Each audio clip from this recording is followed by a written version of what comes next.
Hey there. To the creatives, healers, sensitives, and deep thinkers, welcome. If you're listening in real time, today is New Year's Eve. If you're listening in another country on the day that this comes out, it may be New Year's Day, so happy New Year's to you. And if you're listening sometime in the future, how's it going? I'm a little bit nervous about this episode. I do not wait this late to record an episode. And right now it's about noon on Monday, and this new episodes usually drop at midnight Pacific Standard Time. I just haven't had anything. And I normally don't write a lot of notes for an episode, and this one I have a lot of notes, and that just makes me nervous. And I've been in a really quiet, introverted space. So I know that I tend to have a lot of concerns before I sit down and record, and things usually turn out fine. So I'm not so concerned that the end product won't be okay, but I'm just being pretty transparent with y'all. In this episode, there was a poll in one of the groups that I'm in, and somebody had asked, if you could not be a highly sensitive person, would you change that? So I'm going to tell you about the results from that and what people said on the pro side and the con side. I got a little bit of information about how many men and women answered. I just thought it was very interesting. I also want to do a review of the holidays. We're going to talk about, for you, what are some of the things that went well? What are the things that you might want to look different next year? I'm going to share some of the things that went on for me in the holiday that went well and some of the things I struggled with. I'm also going to tell you about Christmas Eve Day. We had two major events that happened before 9 a.m. At the end of this, I'm going to talk about a free drawing that I'm going to be having for the online HSP course. So if you're interested in that, you might want to stay tuned. I also was going to do this episode about questions to ask yourself before setting next year's goals, called 31 Questions to Ask Yourself.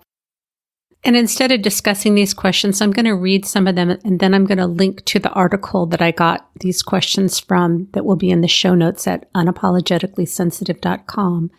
And finally, I'm going to tell you what my wishes are for you, the listener, for this next year. The other thing is that my husband's home today. The dog is out in the living room with him, so don't know if we're going to get extra noises today, if the dog's going to be barking. We'll just go with the flow. I also seem to have a morning voice this morning. I'm not sick, but if you're noticing my voice sounds a little bit different, it does. Let's jump right into the poll that was in a group. And what it said is, if you could not be a highly sensitive person, would you? There were 93 responses, and about 20% of these folks said yes, they would not be an HSP. Less than half of these were men that answered yes, they would want to change and not be a highly sensitive person.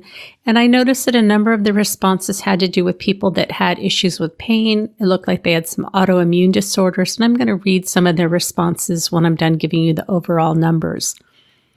About 5% either said maybe or it depends, if I could lose this but keep that. So about 5% said maybe. But 75% of the people said no. And then I tried to go in to figure out how many of those were men and women. Because there were lots of other comments, it made it a little bit tedious. And I went through this a couple of times. And then there was somebody named Jamie, and I wasn't sure if it was a man or a woman. So I went to their profile. And then when I went to go back to the thread, I couldn't find it. And I thought, I'm just going to give it up. But a fair amount, I'd say at least a quarter of the respondents were men overall. For those people who said that they would want to give up the trait of being an HSP, the primary reasons listed were they felt that they would be happier, they felt that they would be more confident in their own skin, they said they were lonely and unsuccessful. Being misunderstood came up quite a bit.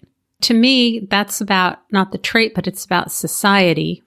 Somebody said they felt that they were barely surviving life. Somebody said they felt like they couldn't go on like this. Somebody said they were sick of this. Somebody talked about not fitting in and that it was exhausting to be a highly sensitive person. Now, for the people that said that they wouldn't change it, the overall theme that I noticed was what people had said is they'd done work. They'd worked on their trait. They'd either worked in therapy through the process of maturing in their 20s. They said it was really hard, but as they learned about themselves and accepted who they were, they really became more comfortable and wouldn't want to change it. Some of the other comments were being an HSP made them a natural leader. They're more in tune with other people's needs. They have a greater appreciation for beauty, nature, poetry, music, art. And even though they have lower lows, they also have greater depth of happiness. Somebody said, the more I learn about myself, the happier I am. And then I love this. This came up a couple times. Being a highly sensitive person isn't the issue. It's an issue with our society, which goes back to that statement of feeling misunderstood, that when people don't either understand about the trait, they're projecting, they have their own wounding. It's not that there's anything wrong with being an HSP. And if we're in environments where people don't get us or don't understand us, we are going to feel like there's something wrong with us until we learn that this is how we're wired and there's nothing wrong with us. And that may be an oversimplification. I do recognize that I think there are people that live in families or are in work environments where they really are not understood or appreciated. I am going to be having a guest on and we're going to be talking about this, but let's stay on task here. Somebody said, the more I learn about myself, the happier I am. And that's really been my experience. That the more that I understand that this is how I'm wired, that there's really nothing wrong with me, it's just who I am. Another person said, I'm more confident in who I am. I don't let societal norms affect me. Somebody else said, I don't want to numb my compassion. I like the quirkiness that makes me. I might want my sensory sensitivity removed, but I'd like to keep the emotional depth. I really wish I could speak more specifically to this. Sensory sensitivity is sensitive to subtle stimuli, which is hearing the sound of a ticking clock, being sensitive to barometric pressure, loud noises, bright lights, scratchy fabrics, but it's also the noticing that we do. And so I was trying to think, if we remove that, would we be as aware of the fineness and textures and colors and music and creativity? And I'm not really sure which falls under emotional depth of processing, but it just made me wonder, but if you take away one, can you really take away all of one and not lose something in another area? It helps me be creative, artistic, introspective. HSPs are shamans and healers. And then I added therapists, coaches, massage therapists, teachers. I mean, there are lots of us that are in helping professions, nurses. It would be boring. I wouldn't have insight and I wouldn't care. And then the last comment that I love is I'm strong and resilient. And I've talked about this before, that there's an overlay and an intersection of the trait, this is my belief at least, the trait of being a highly sensitive person, it's how we're wired. But if we're raised in environments where people didn't get us, we feel like how we show up in the world is wrong. We have higher rates of anxiety and depression. That's according to Dr. Elaine Aron's research. Then we probably are not going to like the trait as much as somebody who was raised in a supportive environment. And again, this is where I know that there are people that are really struggling and suffering with the trait. My intention with this podcast was I really wanted people to have a place where they felt connected, a sense of belonging. They didn't feel like outcasts. And I have this tendency to want to show what the strengths are in our traits. And I sometimes wonder if there are people that are struggling and they're not feeling seen and heard because of my need to try and talk about what the strengths are. If that's happening, I really apologize. If you're comfortable reaching out to me and letting me know in a kind way, I would appreciate it. I want to try and speak to everybody. I'm not sure that I can always do that. So I want to go back and talk a little bit about those 20% that said that they would not want to be highly sensitive anymore, and just reflect what I heard, that they felt that they would be happier. It's possible. I have no idea what the circumstances are for these people around feeling like they're not happy. We do know that it's not uncommon for highly sensitive people to be drawn into relationships with people who have narcissistic tendencies, to have a parent who's a narcissist. If that's the case, I would imagine that if you're living that life right now, it really sucks. Or if you're in an abusive relationship, it sucks. And so what I have to say is not really relatable to you. And I also think that happiness is really about embracing where we're at in the moment. And even if it's something that doesn't feel good, I'm not talking about abuse, neglect, anything that's harmful. I'm just talking about your average run-of-the-mill daily things that happen that are challenging. How can we learn to be okay with that, accept it, embrace it? Doesn't mean that we like that it's going on.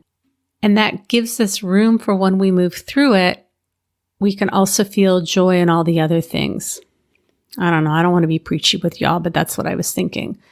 I'd feel more confident in my own skin. I know for me, the more I learn about the trait and embrace it, the more I feel okay with it. And I've given this example before, but when I moved rooms in our house from an office where I saw clients to the front room where it used to be my office before we had kids, and then my son went off to college, and my husband offered to paint this room as he did the other room that I was working out of. And because I'm really detail oriented and there are some places where the old paint peeks through and there's some paint on the ceiling, I decided I had money in my business account. I wanted to pay to get a professional painter to paint it. And my husband asked why, and I explained it to him.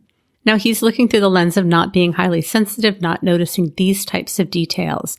And so he's like, does it affect your therapy? Does it affect your clients when you're having therapy with them? I said, no. And he said, you're so picky. Now this is where we're talking about being confident in our own skin. Had I not done my work, I would have taken offense to that. And I'm confident that every time something came up where I could have thrown that back, probably because I'm so picky. It's probably because I'm picky. I'm sure that I would have continued to throw that in his face. And he said, you're so picky. And I'm like, yep. As we know what our strengths are, what our limitations are, what works for us and what doesn't, it's just like somebody saying, your eyes are blue, your hair is brown, you're this tall. We go, yeah. I mean, if somebody said that to you about something that was fixed about yourself, that, your hair is a certain color or your teeth look a certain way, I mean, we probably would not get upset. But when we don't have that sense of confidence in how we're wired, we tend to take things more personally. Feeling misunderstood.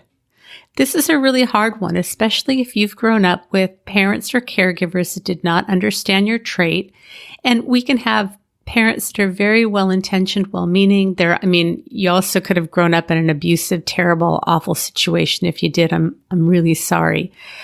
All it takes is having a parent that just doesn't get our traits to create that sense of how we show up is not okay, that we're told we're being too emotional or too dramatic or too intense or too sensitive or to stop crying. And we get this message that how we show up in the world is not okay. So we have this sense of being misunderstood. But again, going back to this idea of as we learn more about our trait and how it shows up for us, we can start to embrace that this is how we are, and the misunderstood comes from people outside of ourselves. It's not that there's anything wrong with how we show up in the world, but other people either don't have the information, they've got their own judgments, they've got their own wounding, their own biases. And so how do we deal with that? And I recognize that some people may be in situations where they're not going to be understood or they can't change how people view them. But again, what I'm really learning in a number of my relationships right now is that people are going to show up the way that they are and I can't change them. And so when I see somebody else's limitation come up, I go to myself, that's their limitation, and I proceed with what I need to do. So I don't always have the power to change how people in relationship with me are, but I can change my relationship to how they respond. Not fitting in. Again, that's a real tough one, that if you're in environments where you don't have control over what people are doing or a work environment, that can be really tough. And I saw this narrative come up for me over the holidays, and I'm going to talk to you about it a little bit later on. This is where creating a lifestyle that honors the HSP. And again, you may be in a situation where you don't have as much control as you like, but as we recognize who we are, what we like, what works for us and what doesn't, and we can create more support and the importance of being around other highly sensitive people, we do get that sense of fitting in and belonging. And it's really, really important that we have other highly sensitive people in our lives, a therapist, a coach, somebody, at least one person who really gets us and how we are, to have that sense that we have gifts to offer. Then the last two, somebody said that they would be more successful and they wouldn't be as lonely if they weren't a highly sensitive person. I'm really sorry for whoever is feeling that way. That sounds really awful. I don't think success and loneliness really has as much to do with the trait as about wounding and other things that are going on around it.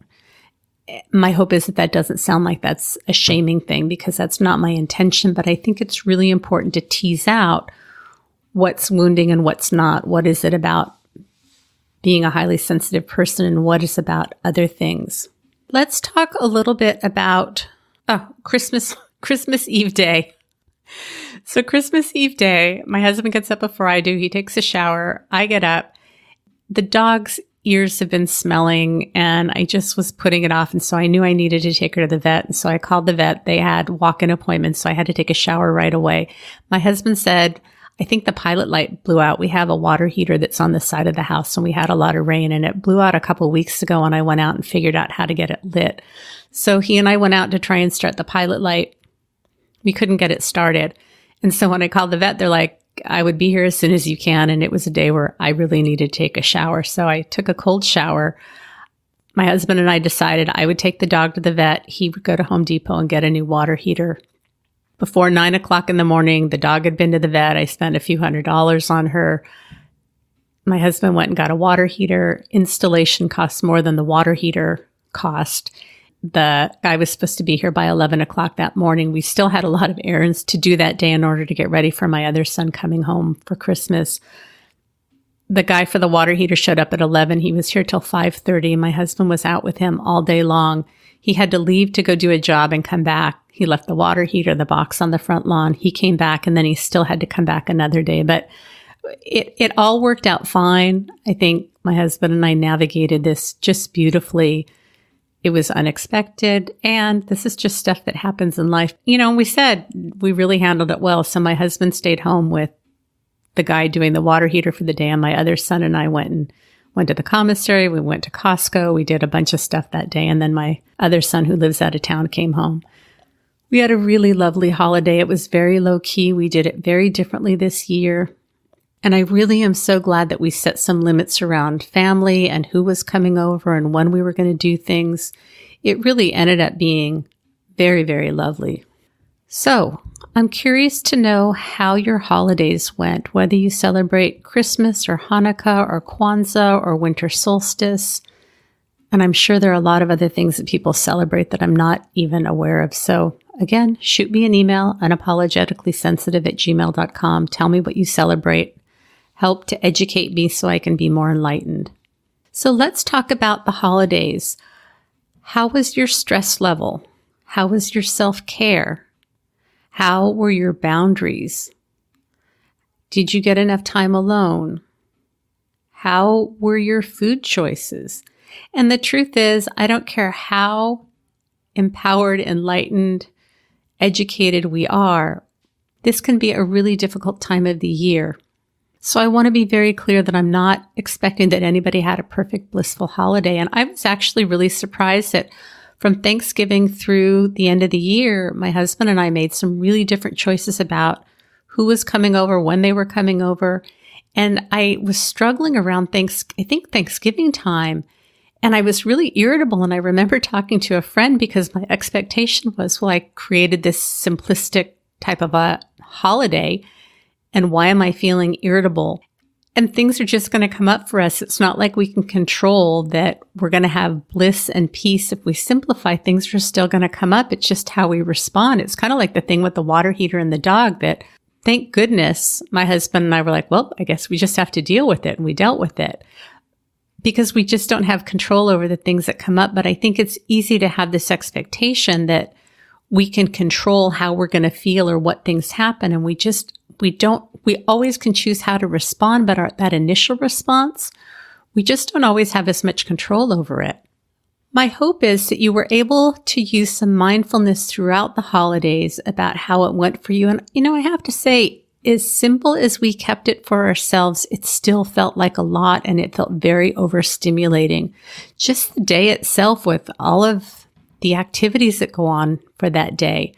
So if you had that sense of overwhelm and overstimulation, and then since then it's been pretty quiet, and I've been talking to a number of friends and therapists who are highly sensitive, we've all been in a really down, not depressed down, but just kind of a quiet mode, moving very slowly.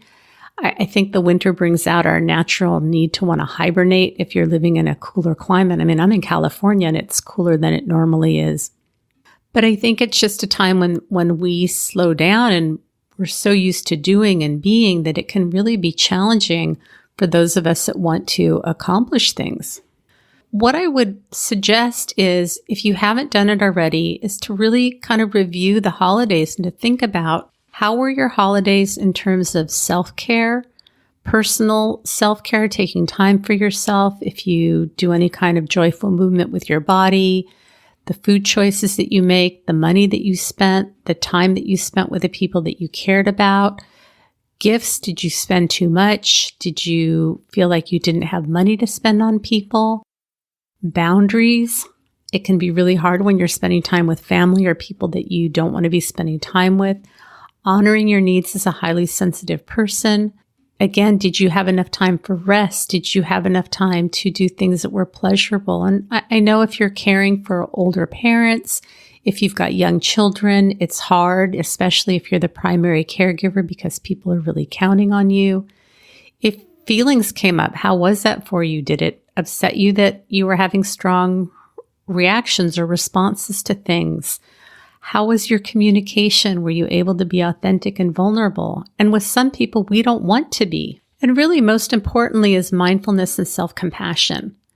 That no matter where we're at and what's going on, this is just an exercise to look at what worked and what didn't. Did you send out holiday cards if you send them out? We decided not to this year. I just really wanted to keep the pressure down and keep things really simple. So to be able to be okay with whatever went on, whatever I did or didn't do. And yesterday, Sunday, it's kind of interesting. I had some unusual dreams the night before. I woke up in a little bit of a funky mood. What I know is my thoughts are just thoughts. And often if I take some type of action, whether it's walking the dog or tidying up or making a phone call or poloing a friend or something, that often will help to shift the energy and I can start talking about what I'm struggling with. And although I talked about it a little bit, I really didn't do very much to get myself out of this kind of funky headspace I was in. I spent the entire day, I'm trying to think if I want to tell you what app it is. I think I'm not. I found an app on my phone that's incredibly addictive. And I spent the entire day on my phone on this app. It was quite entertaining. I did not shower. I did not brush my teeth. And there's nothing wrong with it. This is where the mindful self-compassion comes in. Like, it is what it is. It wasn't super satisfying. I probably needed a down day. I think in retrospect, what I would have liked to have done differently is to have reached out to somebody and talk about what was going on, take a shower, take the dog out for a walk. I had planned to work on the podcast. I didn't, which is why it's the 11th hour now and I'm working on it. But this is really about not having shame or guilt over it. And the truth is, I really don't have a lot of shame and guilt. It just was like, well, that was a day that was gone. Self-care. So where are you at with self-care now that we're kind of sliding out of the holidays a little bit? Are you resting enough? Are you sleeping? How's your nutrition going? I'm not talking about perfect eating. I'm just saying what works for your body. Where are you at? Are you getting enough hydration? Are you using caffeine more than you need to? Where is that going on? And it's really interesting. I got together with a friend over the holidays and she was here from out of town. We hadn't really talked about how long we were going to spend time together, but I know about what my general window is. And my husband and I had tentatively planned to go to a movie afterwards. We had invited her. When we were planning to get together, I said, do you want to go to a movie? So we were open to her coming with us. And then something happened that hung her up and she got here late. And I didn't tell her that we were planning on going to a movie because I didn't want her to feel bad. And we visited and then she had some other plans afterwards. So it was getting close to the time where we would need to leave and she had some other plans. And so we just kind of wrapped up. And it was interesting coming home from the movie. I told my husband, I'm kind of having some chatter in my head. I wonder if she's feeling like it was rude that we wrapped up because we had a movie to go to. And because she was getting together with a friend, I didn't mention it to her. In the past, I would have reached out for a reality check. And I thought, it's really okay that we had plans for ourselves for the day and that this was a really good form of self-care for us. And if she has an issue, she'll let me know. And if you're listening to the podcast and you want to let me know, you can. How about boundaries? So where are you at with boundaries as far as having people in your space being in other people's space, staying as long as you need, all of those things, asking for what you need as far as light, sound, temperature. How did that go? And it's not going to be perfect. We're not going to be great at setting boundaries all the time. There's a place where we're going to be in that gray area and that flexibility. For me, we ended up going, I think the Friday before Christmas, we drove up to where my son is going to college and we moved all of his stuff out of his apartment. I've shared with you in some previous episodes. It's been really tough. He moved in May and his lease goes through next May.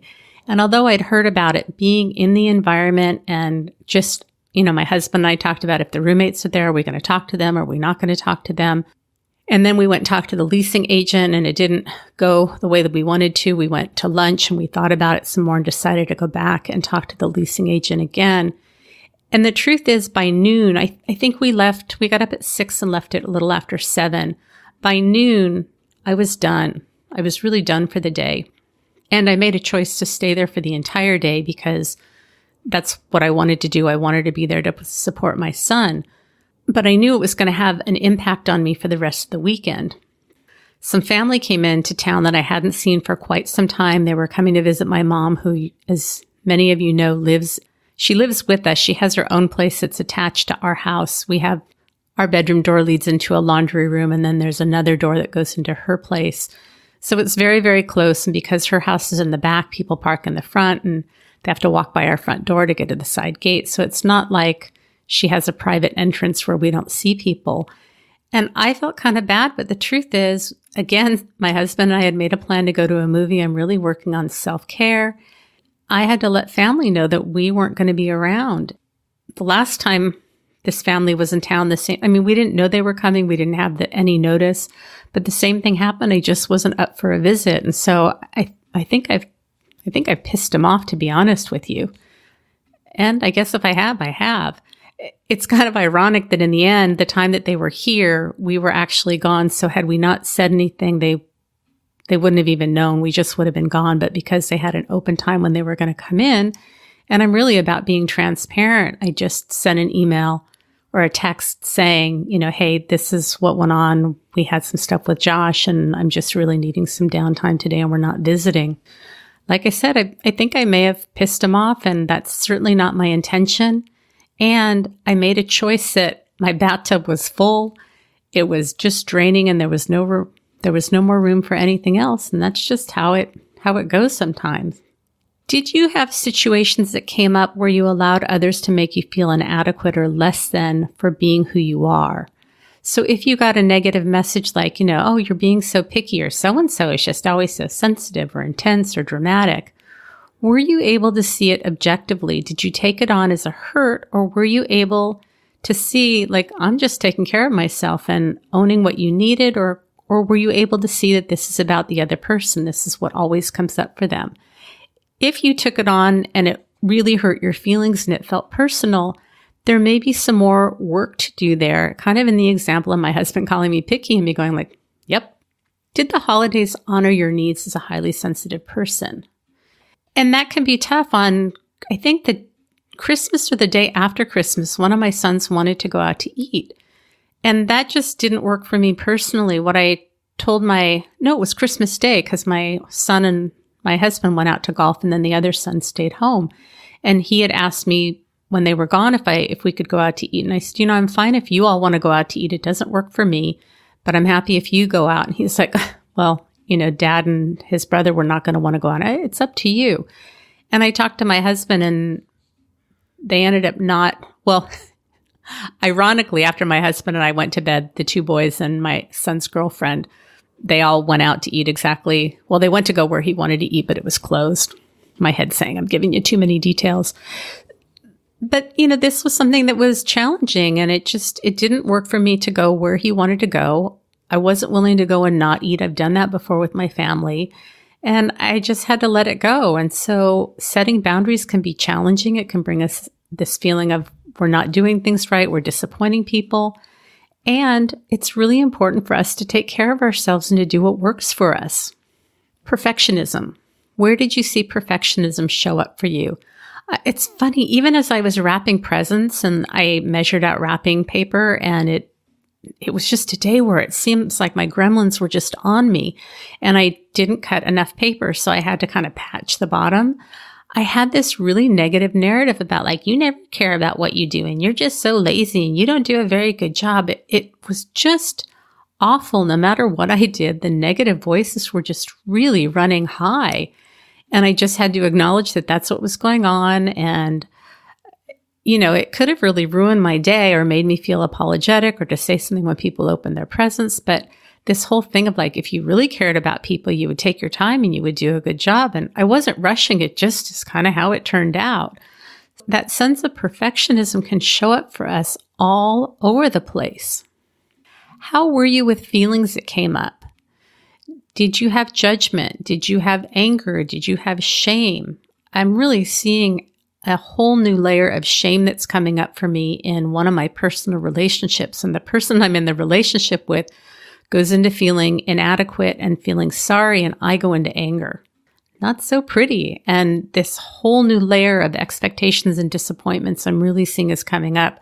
And I feel like I'm so mindful about my relationships and like, this is a really important relationship to me. And man, I got some work to do. It's interesting. What came up for me the day after Christmas is growing up in my family with my husband and my two boys, being the only female, I tended to feel like I was the odd person out because they all have testosterone and Y chromosomes and I don't have any. And then when my son's girlfriend is in the mix, she was raised by her father with her brothers. And so she can really kind of mix in with them. I love her. And when she and I are together, we get along great, but she can kind of fit in with the mix. And so again, it brings up that narrative for me. And I had a lot of pain come up. I'm choosing to eat differently than my family is. They all like certain movies that I don't really care for. They can talk about all kinds of things that are really not very interesting to me. And it brings up that thing of, I don't want to ruin it for them. I don't want to bring them down. I don't want the world to revolve around me. But it really was a reminder that we are a community and we want to work together. And the reality is that I think in my family really looks to me. I'm the emotional glue that holds everything together.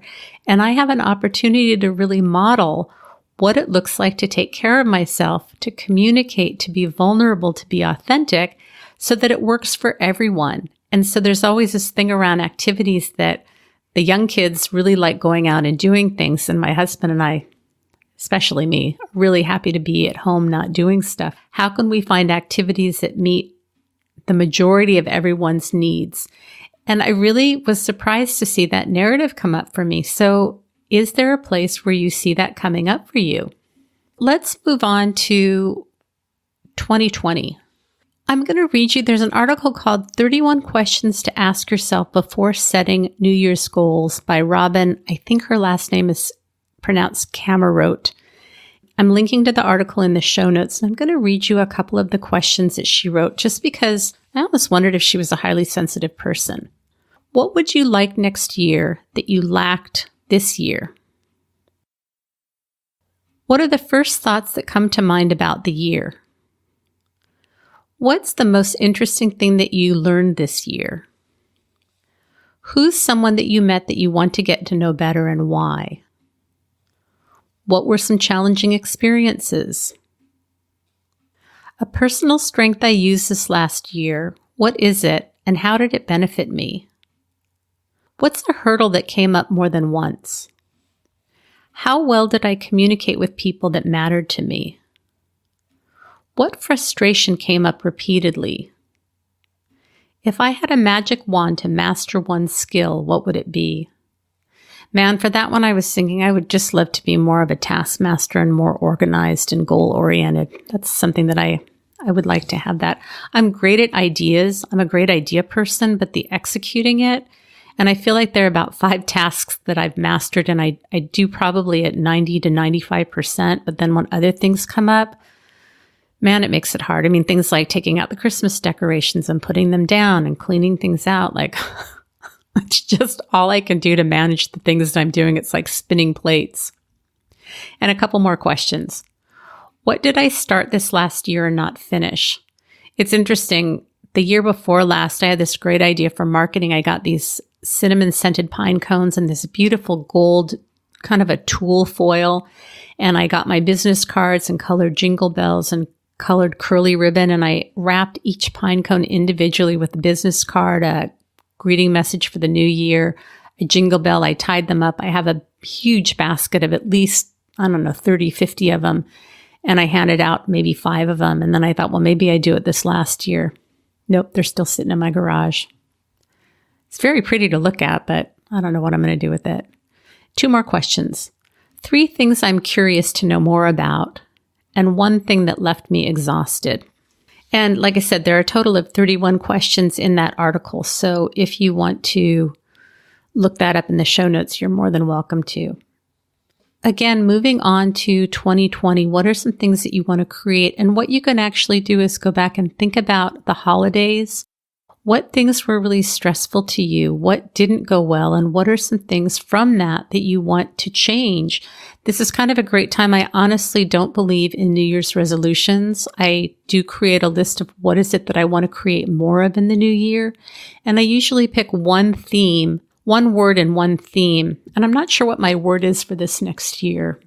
But I shared this in last week's episode that I really want to spend this year looking at the world through my perspective and my lens. Because what I do as a highly sensitive person so often is I'll go to set a boundary or I'll be communicating with someone and I imagine how I think they're seeing it or perceiving it. Really ends up hurting me because I usually see it unfavorably, and usually the lens that I look through is a non-HSP lens. And so I think that somebody thinks that I'm being analytical or I'm thinking too much or I'm worrying too much or I'm being too rigid or I'm being too controlling. Instead of really seeing that I'm making this decision based on what works for me and nobody else in the world has to understand it, appreciate it, like it, that this is what works for me, because it really undermines how I think and feel when I do that. So that's really what my primary goal is for this year. And it's so easy to see how, especially if we have relationships, I have a few familial relationships that are just tangly. How I show up for the majority of people in my life is very different than some of these tangly family relationships. And so I often imagine how my family sees me from their perspective as opposed to seeing how I see me from my perspective. And it usually ends up hurting me. And this is where our empathy can really work against us. And if we can use our empathy for our own benefit, man, it sure makes a difference. Okay, I have to tell you, for those of you that follow me on Instagram, there's a squirrel outside my window who's looking at me right now at the bird feeder. And this squirrel is like 3 feet away. I've been trying to focus and talk, but there is this little squirrel. It's the second one that's been there today. Let me tell you a little bit about the free drawing for registration for the online HSP course. If you're a new listener, if you go to unapologeticallysensitive.com, that's my website, there's a page called HSP groups, and all the information about the HSP groups is there. They're going to start in another, 2 weeks, the week of January 12th. I've got 4 groups that I'm running. I have people registered in all of the groups, but I do want to gift a free drawing. If you haven't heard about the groups before, I have a couple of podcast episodes. I've done some video interviews. There's some audio clips on that page if you want more information. It's about learning about the traits that we have as a highly sensitive person, but also being in a supportive group with other HSPs where we can talk about how these things show up for us and to see what shows up for other people. And what I'm hearing from people that have taken the course is it's really been transformational. What I really think happens is many of us don't have the experience of a positive environment growing up. So to be in an environment where we're seen and heard and honored and communication is role modeled, vulnerability is role modeled, it ends up being incredibly healing. So it's not only educational, it's process oriented, it's group oriented. Some of the groups have continued to meet on after the course has ended. I can't guarantee that will happen if you take a group, but they've really been transformational. So this is the important information you need to know. 2 things. You need to send an email to me at unapologeticallysensitive@gmail.com. You need to tell me which group you want to take. If I get a registration without that information, I'm not even going to bother doing anything with it because I don't have the time to follow up with people. I don't mean to sound insensitive, but I need you to do your part. Send me an email. Tell me which of the 4 groups you want to be in. What I'm going to do then is I'm going to email you. There's a screening form that I send because I need to know that people are appropriate for an online group. And what I'm probably going to do is send the HSP intake form, which is kind of assessing where you're at with the group. If you don't want to fill that out, you don't have to. People have said it's really helped them to get ready for the course. I promise you, I will not send you emails. I will not try and get you to take the course. There's no obligation. This is just what I need to do so that I don't draw somebody's name and then find out that they're not appropriate for the group. On Sunday, January 12th, I will draw a name and I will send you an email letting you know that you got into the course. So if you're thinking about, maybe you're interested, go ahead and sign up for a free registration. So now we're going to move on to whether you're listening to this on New Year's Eve or it's a Happy New Year. I really was thinking about what is it that my wish for you is, and I really don't have an idea of who each and every one of you are and where you're at in your process, but this is what I was thinking.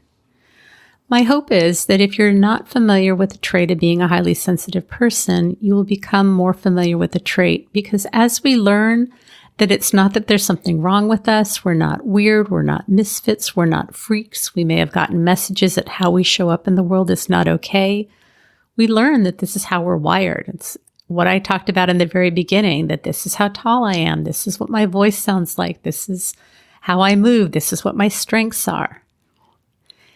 My hope is that you can practice radical self-compassion. Because we're so aware of everything that's going on, it's so easy to have that critical voice that beats us up, and we've all received so many messages about how we show up in the world is not okay, that we need to start cultivating that loving, gentle voice of self-compassion. My hope is that you experience some play, whatever that is. A lot of people have said for them play is reading or spending time alone, a sense of connection, a creative outlet. And to me, that's a way that you express yourself. That could be gardening, it could be spending time with children or animals, it could be cooking. You know what that is. I don't know what that is. For HSPs, I think if we have 1 or 2 close relationships that are deep and meaningful, I think that's kind of what's realistic to expect. So my hope is that you have a few deep, meaningful relationships where you feel seen and heard and honored. My hope is that you have a lifestyle that really honors your HS needs, so you get enough time for rest and loving movement with your body and time to sleep and downtime in an environment that's soothing and calm. And like I've said before, if you have little kids and the best you can get is 2 minutes in the bathroom while they're sticking their fingers under the door and banging on the door, you take what you can get, because sometimes we don't have the luxury of creating exactly what we want. But I think that there are ways that we can create a pocket of it. If it's time when you get in your car to go to the store, then that's your time, and you love that time that you have alone in your car for that few minutes. My hope is that you have abundance, and that could be an abundance of time, laughter, people in your lives, money, acceptance, abundance of whatever it is that you're wanting more of. I also forget to talk about spirituality a lot. It's funny, I think I've integrated so many of my own spiritual practices that I really don't talk about it. But a spiritual practice that works for you. And that could be spending time sitting on your front porch or your patio. It can be time in nature, that it doesn't necessarily have to be time that's religious in prayer, attending a formal place of worship, which is probably why I don't talk about it as much, because I have very ingrained spiritual practices, but I don't think about them as, I don't know. Anyways, joyful movement for your body. Whatever that looks like, if that means turning on music and wiggling around or jumping or dancing or walking or exercising or whatever it is that feels joyful, a joyful expression of your body. Curiosity and the love of learning. And finally, my wish for you is that you have love for yourself and for others. What I would really want you to know is, man, I just looked at the time. I've been talking for 48 minutes. That's amazing. I told you when I started this podcast, I didn't want to do a solo episodes because I figured I don't have enough to say. I guess I got a heck of a lot to say. So my final thought that I want to leave you with is that how you show up in the world is perfect.